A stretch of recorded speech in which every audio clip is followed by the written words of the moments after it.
Permanent water like this in the middle of the arid zone is a little oasis and a haven for wildlife. Most animals are too cautious to come down and drink through the day, maybe birds, and that's about it. But after dark, this place will come to life. There's an animal group here that love water, but one in particular, he's buried about a metre beneath where I'm standing in this sand, and he'll only come out when it's dark. That's when I'm going to come back. Nighttime doesn't take long to come about out here. The sun drops real quick, and it's such an exciting time to be out looking for wildlife. So what do you think I was referring to that buries down in the sand during daylight hours? Remember, this is a hot and dry place, so you probably wouldn't expect to find them out here. That's a Spencer's burrowing frog, and they're found from the central west coast all the way to the centre of Australia. Basically, some of the hottest places in the country. And right now, he was coming out of the soil. I've just startled him a bit, and he's heading back in. Just his head's out. Hear that? Dingoes. Geez, there's a few of them. We'll come back to him. Those dingoes aren't far away. Let's check them out. I can't see any dingo prints here, so they must have been just on the other side of that water. There was a good maybe 4 or 5, mum, dad, and a few pups, maybe. Oh, yeah, right there, look at that, look at that. Oh, wow. Oh! Oh! I can see their eyes, green eyes, looking back. 1, 2, 3, just through the other side of that gorge. It's pretty special to see dingoes. One of my favourites. And with that, they're gone. Back to that frog. I wonder if he's still there. When it's dry, the burrowing frog uses extensions on their hind legs to dig backwards into the sand in search of somewhere moist. They'll then sleep there until a downpour awakens them, which brings them back to the surface to feed and reproduce. Walking around, it seems to me the population of frogs is getting healthier at every turn.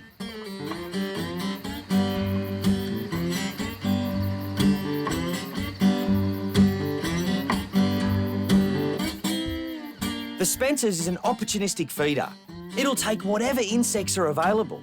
And like all frogs, it doesn't chew its food, but swallows it whole. As I said, the frog population here is healthy.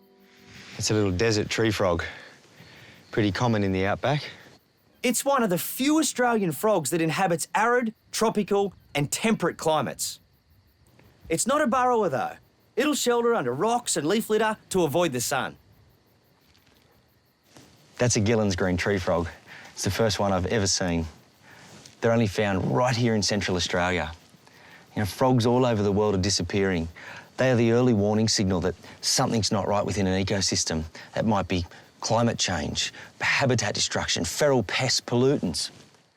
The fact they are here though, along with all the other frog species I've seen, says to me this place is doing well. It's alive. So alive, in fact, I keep on spotting them. Another Gillanders. Look at that. It's also known as the Centralian tree frog. As far as tree frogs go in this area, the Gillanders is fairly large. The female grows up to 8 centimetres in length, the males a centimetre or so shorter. Food sources again are insects, and just like their local cousins, they hide away during the day, under rocks and the like, before becoming active at night. All the time I've been scouting for frogs, I've sensed a presence above me. Microbat. There he is. It's hard to follow. There he is. There's 2 or 3 microbats that are working up and down this gorge. I've lost him now. There's a few of them just flying up and down here, using the walls of this gorge and hunting for insects. There's a snake. There's a snake. Look at that. Stimson's python. This is a Stimson's python, one of the smallest python species in Australia. And it's almost full grown. It's a couple of hours after dark, and it's out looking for a feed, maybe a small mammal or a gecko. They're constrictors, so anything they do grab, they're going to coil around and tighten until it runs out of air, and then it gets swallowed whole. And pretty cleverly camouflaged. That pattern, I mean, that looks like a real pretty snake to me, but that pattern just blends in with these rocks and grasses. And they're a pretty common python throughout the top end and middle of Australia. But I think the ones here in the centre are by far the prettiest. And he's off now. I'm gonna leave him be. End of my first night in the West Max. Frogs, bats, dingoes and a python. Not a bad haul.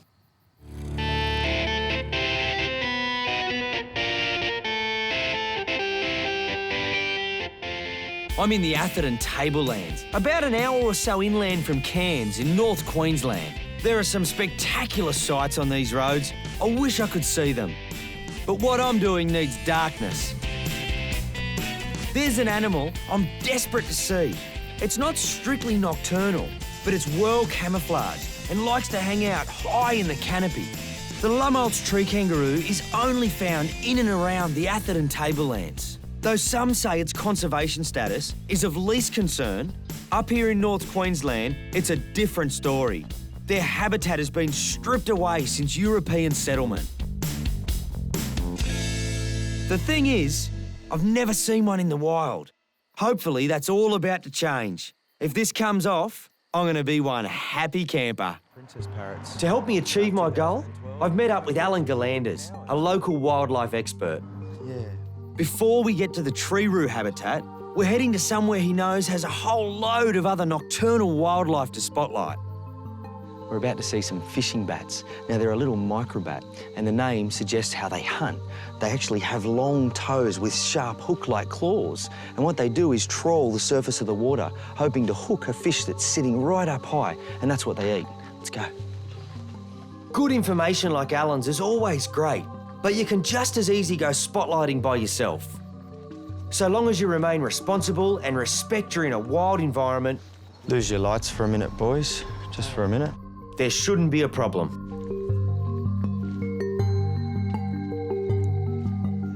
We've arrived at a bridge Alan knows has a colony of fishing bats roosting underneath. They find their way into all sorts of cracks and crevices, but we didn't bank on this. It's a juvenile. Just there's a juvenile. And I think there's an adult up further. This has gone from a roost to a nursery, and that's the first time you've seen that? Yeah, it's the first time I've seen the young, which is wonderful. They just used to use this site as a nighttime roost while they were fishing. And then they started digging out this insulation and then camping here during the day. And this is the first evidence I've got of them breeding here. So it's really been wonderful. And they look pretty, you know, a decent age. They're not fully furred, a bit bald, but, and two, would they be from separate parents? Yes, and different ages. Yeah, they just have one at a time. And as you saw, quite a small bat, but with really wide feet for getting those fish. Have you seen them fish? I've seen them fish. I've never actually seen one pull the fish out of the water. I've seen them carrying fish they've caught. I've seen them eating. I've seen them cleaning scales. But I've never actually seen a successful dip. I'm calling now. Right, let's leave them be, hey? Right. Wonderful.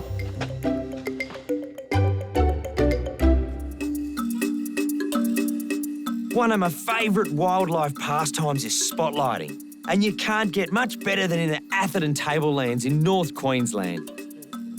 We are well and truly into the tropics here, and because of its elevated position and fertile soils, the tablelands have been a major provider to the Australian dinner table for well over a century.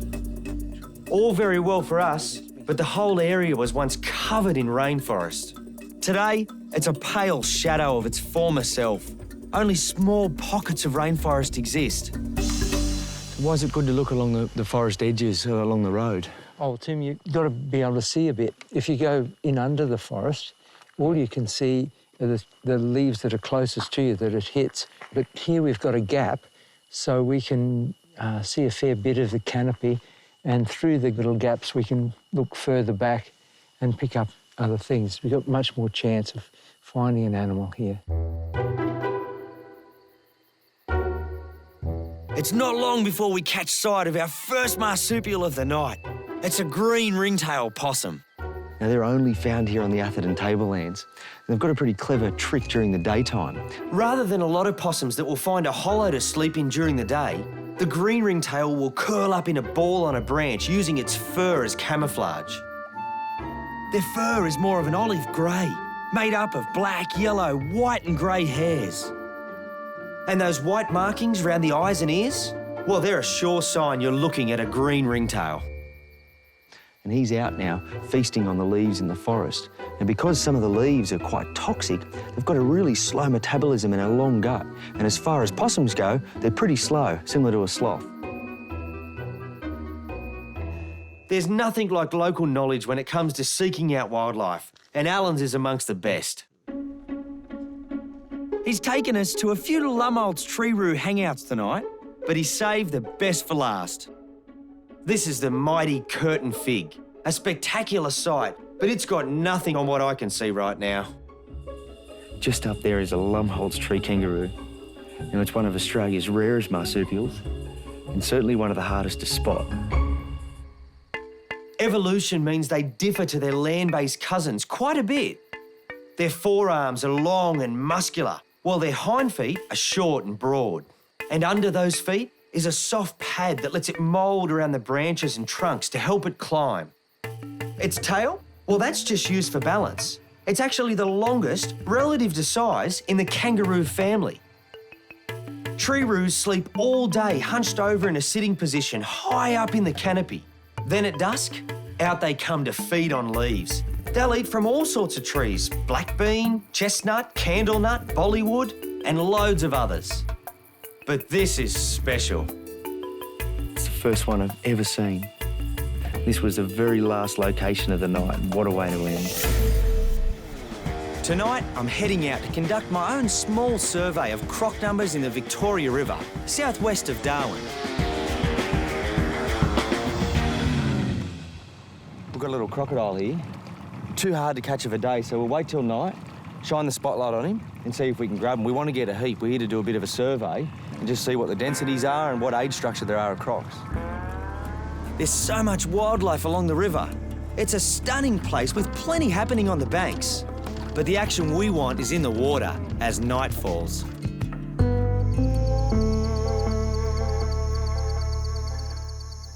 In this area, there's both salt and freshwater crocodiles. The big crocs, we don't catch them. We just look, determine how big and if it's salt or fresh. The little guys we'll catch off the front of the boat. We do that to collect some data and just get an idea of who's around.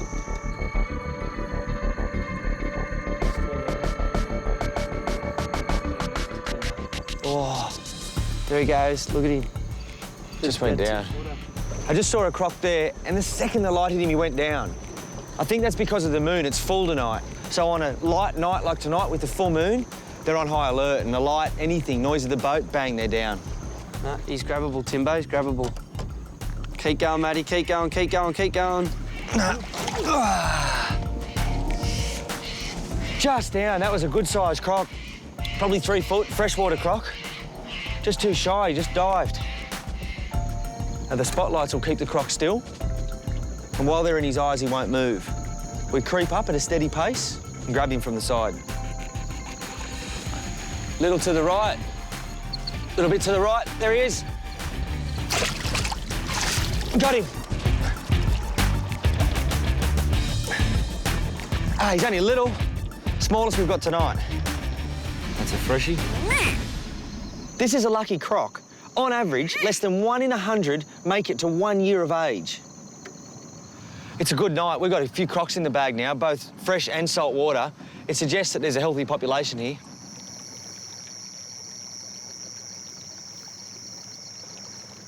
Straight in. Yep. Oh, got him. All right, mate, got him. Yep, grab the croc. I'm in the tree. Yeah, I got him. What is it? Oh, nice little salty. This croc's about a year old, so I'm guessing that they're last year's babies. There's one. Round the left, Matt. There he is, boys. There he is, there he is, there he is, there he is, there he is, there he is, there he is, there he is. Look at that. Come in for a croc and find these. Northern red-faced turtle and a tree frog. This little frog would make a good snack for a baby croc. Now that croc, they're all along the edges, and that's because it's safe, but also there's food. These frogs are everywhere. There you go, mate. Whoa, look at that. There's a heap of crocs up along this wall. It goes over a road and they're sitting there. All the fish are pushing up and they're there, mouths open, ready to get some fish. So I'm going to jump off here, head around with the snare and try and catch one, see whether they're salt or freshwater crocs. See him over there? They're quick. Yeah, I see. Still going. Left. There he is. I'm going to try and corner him off.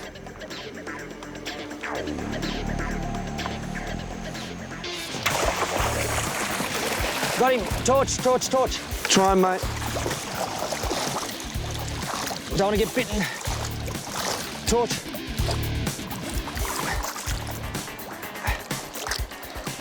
Look at that.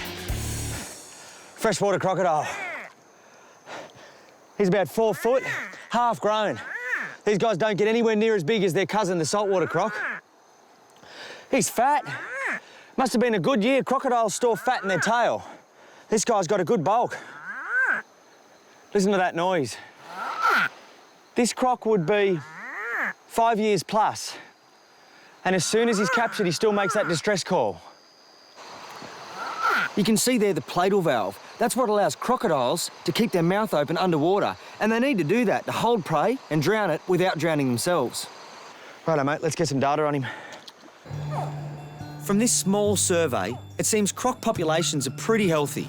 Easy, mate, easy. But some serious research is needed into actual croc numbers in the territory before any decisions on their future protection can be made.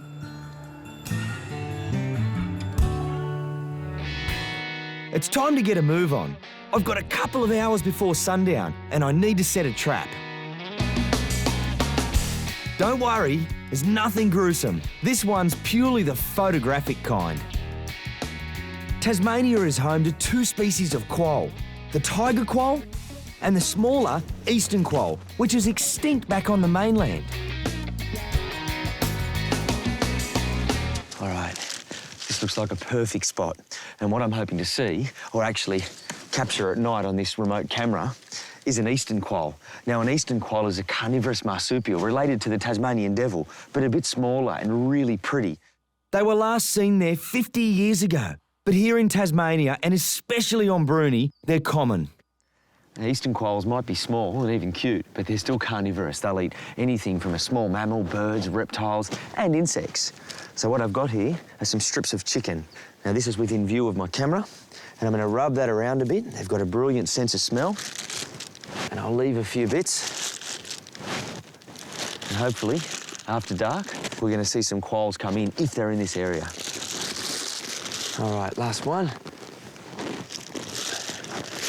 Well, that's it. Let's hope we see some quolls.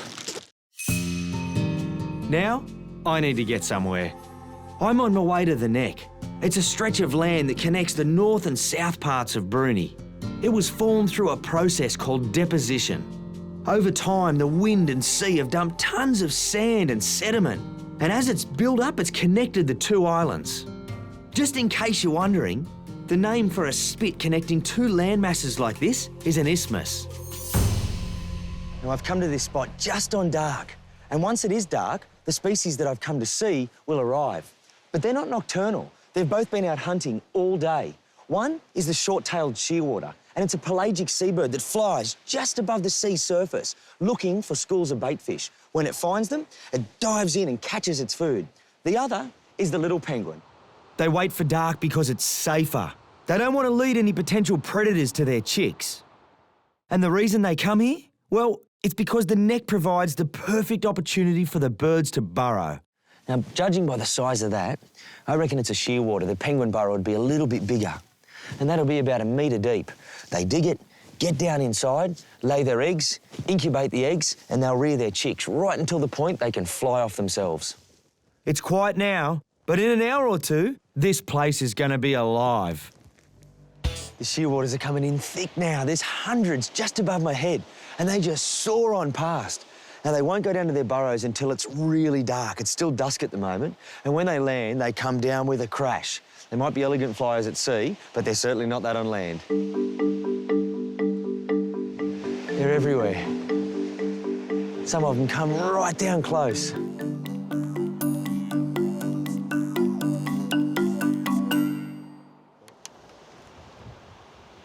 Here's one that's crash landed. It's been out feeding all day at sea. Would have a belly full of fish that he's going to drop down in there and regurgitate for the chicks. You know, you might think they're awake at sea all day. They're going to come back here and sleep, but that's not what happens. They actually defend. Just like you can hear there, they defend this little territory. And each nest is about 1 metre apart, and that's the little area that they defend. I'm going to leave him be there down to his chicks. This is wildlife at its best. This hillside is just teeming with life. There are hundreds of shearwater nests right there. That's enough of the shearwaters. I can hear some other critters coming out of the water. I've no doubt who that'll be. Each night, the little penguins come to shore. Now, there were 3 that popped out of the water. 2 have gone up to their burrows, and that was the 3rd. There he goes, off to feed his chicks. They may look a little cumbersome on land, but their speed and agility at sea will have helped him fill his belly, full of small fish, squid and krill. They'll dive down to 60 metres if they need to. Not surprising, since the scientific name for the little penguin is Udiptera minor, which translates to good little diver. Now, you might think that wattle would stop them venturing too far up the hillside, but that doesn't put these little fellas off. That's so great to see such a healthy population of 2 amazing bird species. But it's getting late. Time to hit the trail back to base. Good timing. That's definitely a quoll ahead. A great sign. I hope that camera trap I set is doing its job. All right, now it's early morning. I'm back to get the camera, hopefully with some quolls, and who knows what else might be on there. I can see the chicken's gone. Now, it might have been a currawong. I guess the proof will be in that camera. There's 2 quolls. Even though that's just on camera and not seeing them in the wild, that's a real achievement. Oh, there's a black one. Black eastern quolls, they're pretty rare. They're only found at a few spots in Tasmania. There's one here. And that's 3 quolls because there's been 2 fawn quolls, the normal colour, and 1 black. In one little area. Even though the food's gone now, well, I think it's gone, they're still there just sniffing around. They've got a great sense of smell and they're drawn into that. The quolls are just so abundant, and it's so good to see them. They're super shy, they look pretty weird, and talk about dinosaurs, they date back 123 million years. I'm talking, of course, about the duck-billed platypus. And here at the Australian Reptile Park, we're on a mission to find out more about these unique animals. These guys are monotremes. That means they're egg-laying mammals. Now, that's just crazy. And their physical makeup, they've got a duck bill, webbed feet, a beaver tail, venomous spurs and an oily waterproof fur. Now, the important thing for us when keeping and breeding these guys in captivity is that we know their size, weight and condition is the same as wild plats. And that means we've got some research to do. We're heading west to Sydney, over the Blue Mountains, into some beautiful country, down to some creeks where we know that there's strong, healthy populations of platypus. Me and the team are off to find out how our captive plats compare with their wild cousins. Before I forget, I've got a little mate to let go. Little blue-tongued lizard picked him up on the road, so we'll let him go here in the bush. He's got no chance on the road, but he's probably got a bit more luck here. Off you go, mate.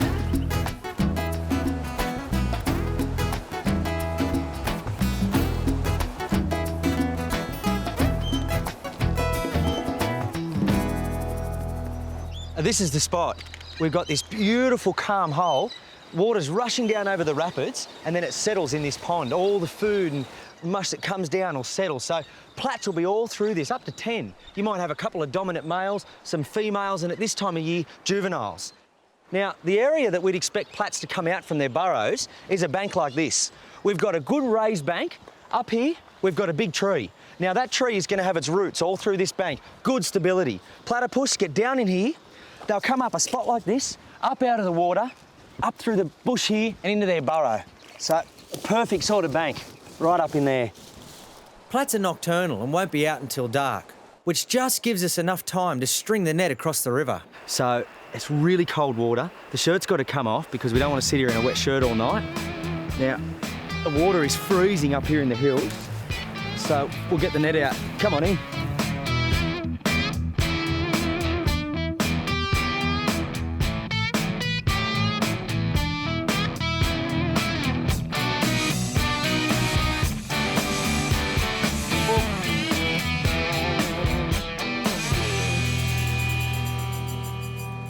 And with night falling fast, it's a race to tie the net and get back to shore.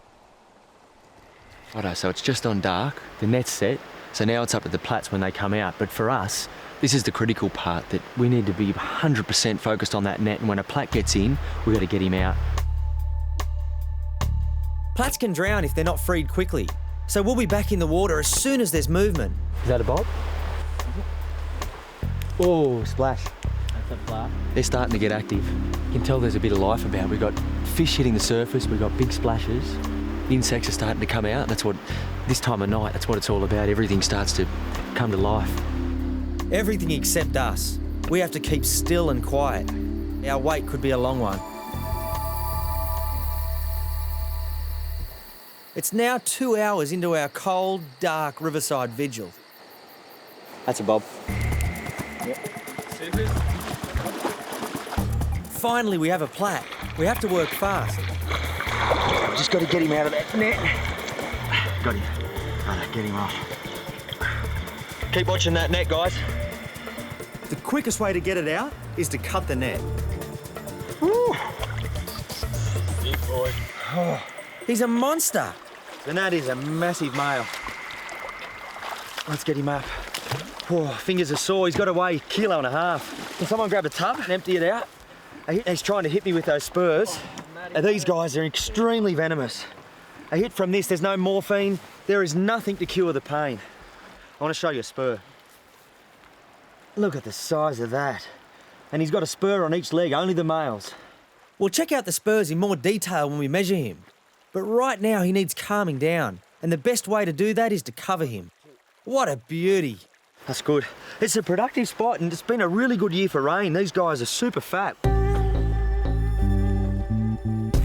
Recording his vital statistics is the next step. First up, we get a quick weight. Look at that, 2 kilos. We're used to an average of, 1.2, 1.3, but these wild males, they're just massive. Fat is stored in the tail, and that's the key to determining a platypus's condition. A fat tail won't bend easy. Now, it's a 1 to 5, 1 being huge. Now, this guy, there's no bend in the tail. That's a 1. This is a really healthy, big plat. And judging by the size of his spurs, he's probably about 3 years old. They've got to poison it. It's mainly for male combat. But if it's used on one of us, the pain is excruciating, and people have asked for their hands to be chopped off. It's that bad. The venom gland's up here in the thigh, and it travels down the leg and bang, pops out the spur. We'll just get a quick measurement on the bill. It's 5 centimetres exactly, 50 mil. We've got an overall length of 50 centimetres. That's just huge, and it's time for this fella to go home anyway. We've got what we needed, so we'll let him go. We've got another plat. All right, throw him in. Someone got a glove? Yep. Yeah. Where is he? I don't know. Get the bottom up. This one looks bigger than the first. He's about to slip. I can't take him. Yeah, I'm slipping. Yep, got him. That's pretty intense. 2 plats at once, 2 males fighting. We could hear them splashing. We've got one. Big boys. Okay, 1, 2, 3. You've still got to watch the spurs because they're big enough just to punch right through that bag. Yeah. We're measuring and weighing this one as well, and then both can be released. As we'd expect, these adult males are quite a bit heavier than our captive ones. That's because they need to be tougher in the wild. At least we know our plats at the park aren't getting too fat. So it's time to go. This is the part I love, letting these beautiful creatures go back to their river. There he is. It's back under. He just surfaced and went back down. 1 to go. Off you go, mate.